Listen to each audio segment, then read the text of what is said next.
Hey everyone! Today we're going to take a super fast trip through a few hundred years of history that, and I mean this, completely changed everything. We're talking about a transformation so big it was like a massive set of historical dominoes just waiting to be tipped over.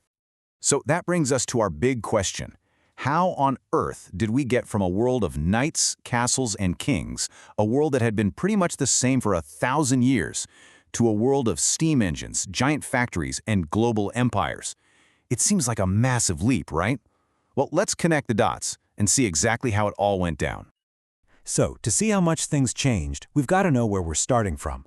Our story kicks off in the Middle Ages with a system called feudalism. You can think of it like a giant pyramid. At the very top, you've got powerful nobles who own all the land. And way down at the bottom are the vassals, who are basically farmers. They work the land, and in return, they get protection. Life was tough, it was predictable, and it was rigid. But it was about to get completely turned on its head. And that first huge domino to fall, it was a cultural explosion we call the Renaissance. The word literally means rebirth, and honestly, that's the perfect way to describe it. It was a rebirth of art, of science, and of brand new ideas.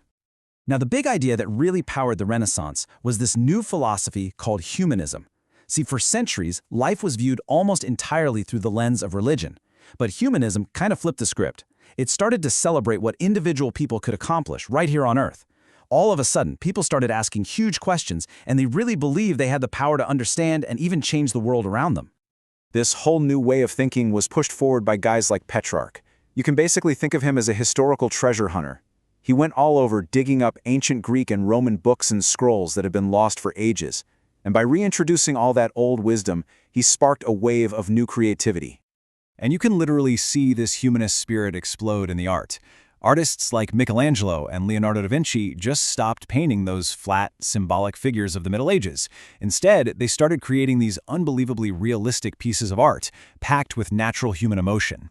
They were actually studying the human body, trying to capture life exactly as it was. But this spirit of questioning wasn't just for art. Oh no, it was the very beginning of modern science. You had thinkers like Galileo pointing telescopes at the sky, challenging the idea that everything revolved around the Earth. And a bit later, you get Isaac Newton, who figures out the laws of gravity for the entire universe. The age of questioning was officially in full swing. So, what do you think happens when you take all that new scientific curiosity and mix it with a thirst for adventure? Well, you don't just look up at the stars anymore, you start looking out across the massive, unknown oceans. Now, sailing off into the unknown was super risky, but brand new technology was making it possible. Tools like the mariner's compass, which always pointed north, and the astrolabe, which helped figure out your latitude, these were basically the GPS of the 15th century. They gave sailors the confidence they needed to actually leave the coast behind. So why were they doing it? What was the big motivation? Well, a huge piece of it was trade. Europeans really wanted to find a direct sea route to India to get their hands on valuable spices.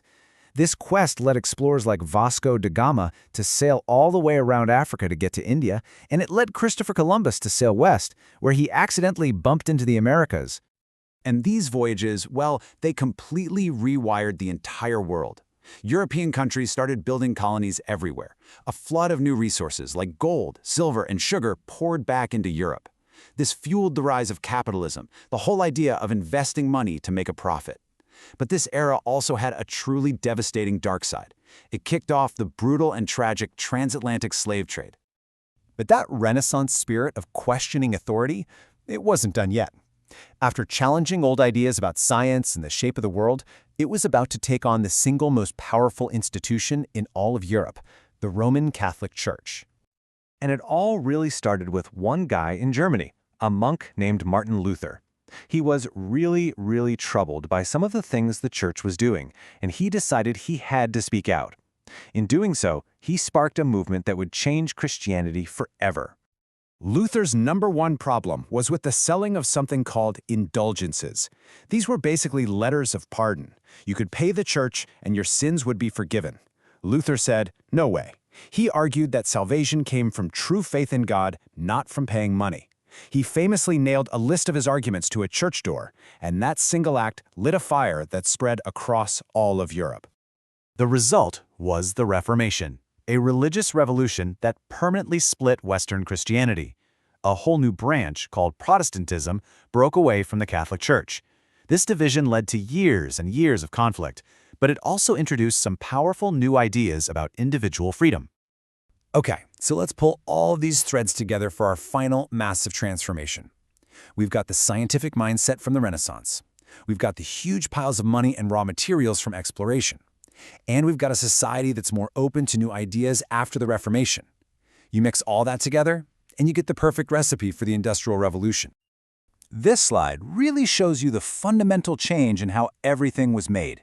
For hundreds of years, things were made in what we call the cottage industry. I mean, literally, people making stuff by hand in their cottages. It was slow, small-scale work. Then, boom, the factory system comes along. Now work happens in giant buildings with huge machines doing the work way faster and on a scale nobody had ever seen before.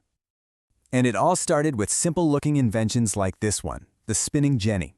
I know, it just looks like a wooden machine, but it was an absolute game changer. It let one worker spin multiple threads at the same time, which massively sped up how fast they could make cloth. And that kicked off a race to build even bigger and better machines.